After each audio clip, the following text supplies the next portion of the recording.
نحمده ونصلي على رسوله الكريم اما بعد اعوذ باللہ من الشیطان الرجیم بسم اللہ الرحمن الرحیم شہر رمضان الذي انزل فيه القرآن هدى للناس وبينات من الهدى والفرقان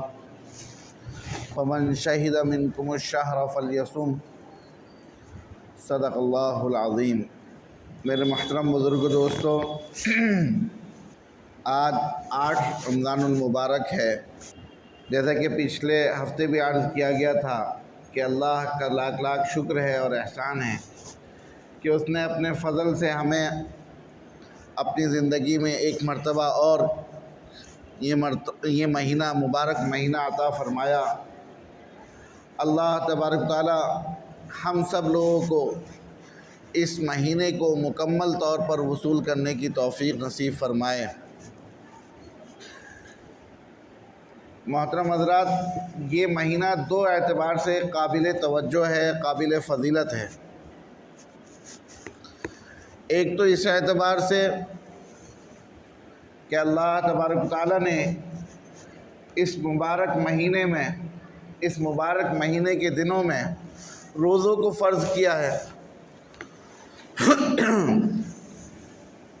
کہ 12 مہینوں میں سے کسی مہینے میں روزے فرض نہیں ہیں سوائے رمضان کے۔ رکھنا چاہے انسان رکھ سکتا ہے، روزے مختلف ایام کے روزے رکھنا سنت ہے، کسی ایام کے روزے رکھنا مستحب ہے، لیکن رمضان المبارک کے روزے رکھنا فرض ہے۔ ایک تو اس اعتبار سے اس مہینے کی فضیلت ہے، اور دوسری فضیلت اس اعتبار سے ہے کہ انزل فیہ القرآن، کہ اس مبارک مہینے میں ہی اللہ تبارک تعالیٰ نے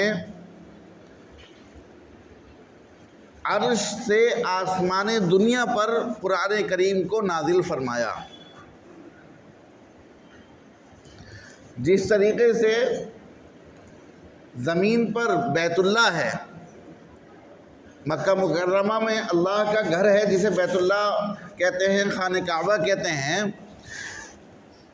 اور جس کا طواف سارے انسان کرتے ہیں، ساری دنیا کے مسلمان کرتے ہیں،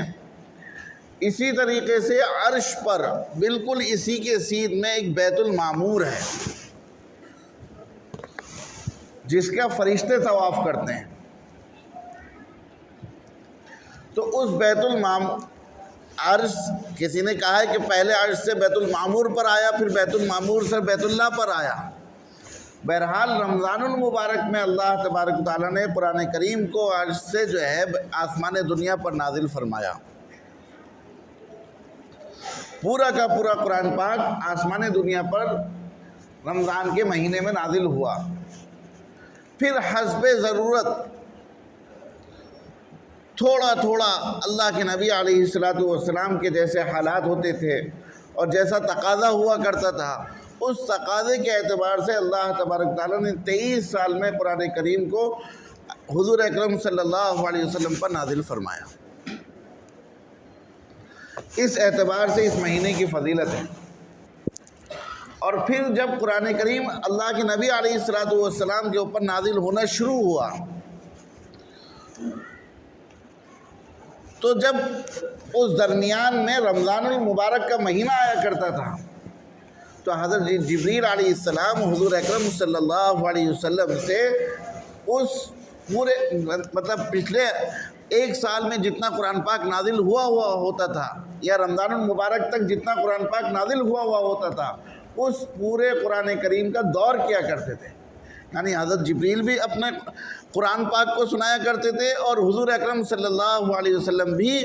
اپنے اوپر نازل ہوئے قرآن پاک کو حضرت جبریل کو سنایا کرتے تھے۔ تو اس درجہ جو ہے تعلق ہے رمضان المبارک کو اور قرآن کریم کو کہ حضرت جبریل علیہ السلام حضور اکرم صلی اللہ علیہ وسلم سے کسی بھی وقت بھی دور کیا کر سکتے تھے، کسی بھی وقت حضور اکرم صلی اللہ علیہ وسلم کا قرآن پاک سن سکتے تھے، لیکن اللہ تبارک تعالیٰ نے اس دور کے لیے، اس سننے سنانے کے لیے رمضان المبارک کو جو خاص کیا ہے، اس کی کچھ نہ کچھ تو فضیلت ہوگی، اس کی کچھ نہ کچھ تو اہمیت ہوگی۔ تو اس لیے اس مبارک مہینے کو، رمضان المبارک، اس مبارک مہینے کو قرآن کریم کے ساتھ خاص تعلق ہے۔ اور اللہ کے نبی علیہ الصلوۃ والسلام نے قرآن کریم کی تلاوت کی ترغیب بھی دی ہے، اور فرمایا کہ اگر کسی کو قرآن کریم کی تلاوت کرنے کی وجہ سے دعا مانگنے کا بھی موقع نہیں ملتا، دعا مانگنے کی فرصت نہیں ملتی، تو اللہ تبارک و تعالیٰ اس شخص کو قرآن کریم کی تلاوت کرنے کی وجہ سے دعا مانگنے والوں کی طرح دعا اس کی قبول کرتے ہیں، قرآن کریم کی تلاوت کرنے کی وجہ سے۔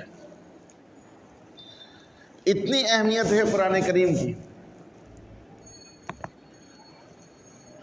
تو اس لیے میرے محترم بزرگوں دوستو، ہم سب لوگوں کو بھی اس کی طرف توجہ کرنی چاہیے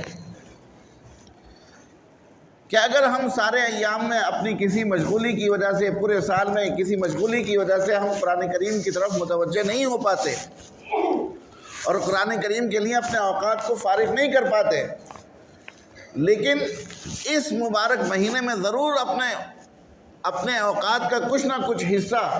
ضرور قرآن کریم کے لیے فارغ کریں۔ 1 پارہ، 2 پارہ، 3 پارہ، جس کی جتنی استطاعت ہو، جو آسانی کے ساتھ، بشاشت کے ساتھ جتنے پاروں کی تلاوت کر سکے اتنے پاروں کی تلاوت کرنے کی کوشش کرنی چاہیے۔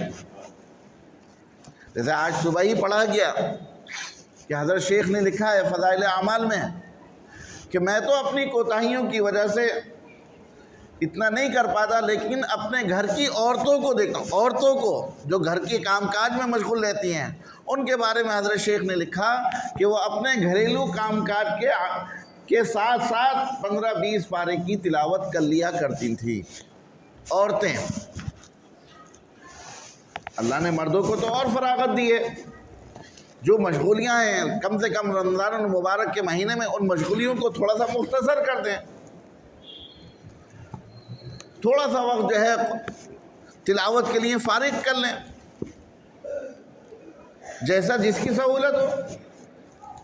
اور پھر میرے محترم بزرگوں دوستو، قرآن کریم کا پڑھنا سیکھنا اور اس کا جو ہے صحیح طور پر پڑھنا، یہ مستقل حکم ہے، مستقل اللہ تبارک تعالیٰ نے اس کا حکم دیا ہے۔ اگر ہم سے قرآن کریم پڑھنا نہیں آتا ہوگا یا ہم قرآن کریم کو صحیح طور پر نہیں پڑھ پا رہے ہوں گے تو ہماری نماز کیسے ہوگی؟ نماز کا ایک بنیادی فرض تلاوت ہے، جیسے نماز کا ایک فرض تکبیر تحریمہ ہے، قیام ہے، قرات ہے، رکوع ہے، سجدہ ہے، تشہد ہے، کہ ان میں سے اگر کوئی ایک چیز چھوٹ گئی یا صحیح نہیں ہوئی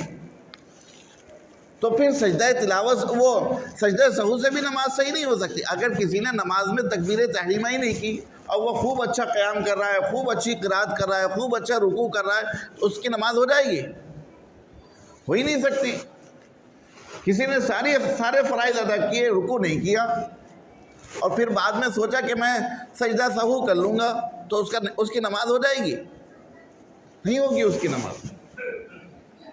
یا ایسے ہی اس نے سارے ظاہری اعمال سارے کر لیے،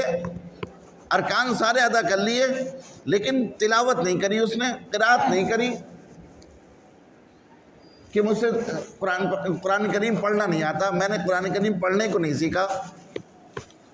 تو اس کی نماز نہیں ہوگی۔ چاہے وہ کتنا ہی خشوع خضوع کے ساتھ قیام کر رہا ہو، رکوع کر رہا ہو، سجدہ کر رہا ہو، کتنے ہی خشوع خضوع کے ساتھ وہ نماز پڑھ رہا ہو، کتنا ہی اچھا وضو کر کر آیا ہو، اس کی نماز نہیں ہوگی، کیونکہ اس کا نماز کا ایک رکن ادا نہیں ہوا، اور اس کی جگہ وہ سجدے سہو سے بھی کام نہیں چلا سکتا۔ جو نماز میں غلطی ہونے کے بعد 2 سجدے کرتے ہیں آخر میں، اسے سجدہ سہو کہتے ہیں، کہ یہ غلطی ہو گئی مجھ سے تو میں آخر میں 2 سجدے کر لوں گا تو اس لیے میری نماز ہو جائے گی، نہیں ہو سکتی اس کی نماز۔ تو اس لیے ہمیں اپنے طور پر قرآن کریم کو صحیح کرنے کی فکر کرنی ہے کہ قرآن کریم کو پڑھنا سیکھنا بھی ہے اور صحیح پڑھنا بھی سیکھنا ہے، کیونکہ قرآن کریم کے اوپر جتنے بھی فضائل ہیں کہ اللہ تبارک و تعالیٰ اس کے ذریعے سے قوموں کو عزت دیتا ہے، انسان کو عزت دیتا ہے، یہ شفاعت کرتا ہے قیامت کے دن، یہ ساری کی ساری فضیلتیں اس شخص کو حاصل ہوں گی جو قرآن کریم کو پڑھ رہا ہوگا اور صحیح پڑھ رہا ہوگا۔ ورنہ قرآن کریم کے بعض مقامات ایسے ہیں کہ اگر ان کو بے توجہی کے ساتھ پڑھ دیا جائے یا غفلت کے ساتھ پڑھ دیا جائے اور غلط ہو جائے تو کفر تک پہنچ جاتا ہے انسان، اور معنی کہیں کا کہیں پہنچ جاتے ہیں۔ جیسے قل اعوذ برب الناس میں کئی دفعہ مثال دے چکا ہوں کہ پناہ مانگتے ہوئے آ رہے ہیں، قل اعوذ برب الناس، اے اللہ میں آپ سے پناہ مانگتا ہوں لوگوں سے، اس سے من الجنتی والناس، اور جنات سے اور لوگوں سے، اور کسی نے غلطی سے کر دیا من الجنتی، یعنی گویا کہ جنت میں جانے سے پناہ مانگ رہا ہے وہ آدمی۔ کہاں معنی پہنچ گئے، اور وہ زبان پر لفظ ایسے ہی چڑھا ہوا ہے، بچپن سے ایسے ہی چڑھا ہوا ہے، بچپن میں ہم نے سیکھ لیا تھا، کسی دادی اماں نے جو ہے سکھا دیا تھا، بڑے ہونے کے بعد، بالغ ہونے کے بعد، نماز فرض ہونے کے بعد ہم نے اس کی طرف توجہ نہیں کی تو وہی زبان پر چڑھا ہوا ہے، کسی کو سنانے کی توفیق نہیں ہوئی تو وہی پڑھتے ہوئے چلے آ رہے ہیں۔ تو اس لیے ہم نے رمضان المبارک کے مہینے میں کل سے ہمارا ارادہ یہ ہے کہ ظہر کی نماز کے بعد ہم ظہر کے فرائض اور سنتوں کے بعد 5-10 منٹ ایک سورت کی روزانہ تصحیح کرائیں گے۔ جو صورتیں نماز میں پڑھی جاتی ہیں عموماً آخر کی چھوٹی چھوٹی سی صورتیں، ان صورتوں کی ہم کل سے تصحیح کرائیں گے، اور قرآن کریم کو صحیح پڑھنے کا کوئی ایک قاعدہ روزانہ بتایا کریں گے۔ تو اس لیے آپ حضرات سے درخواست یہ ہے اپنے قیمتی اوقات میں سے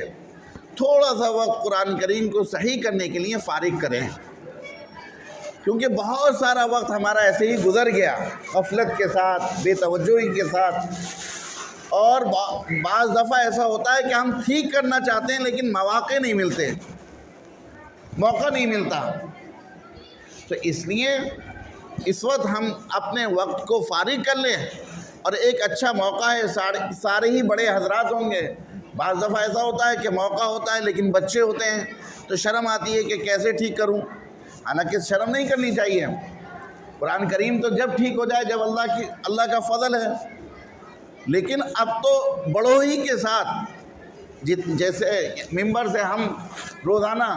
جو ہے کسی ایک صورت کی رمضان المبارک کے مہینے میں ظہر کے بعد روزانہ کسی ایک صورت کی تصحیح کرائیں گے انشاءاللہ۔ تو اس سے درخواست ہے کہ آپ حضرات اس کی طرف متوجہ ہوں اور اپنے اوقات کو فارغ کر تشریف لائیں ظہر کی نماز میں۔ اور اس کے علاوہ پورے سال ہم لوگ عشاء کی نماز کے بعد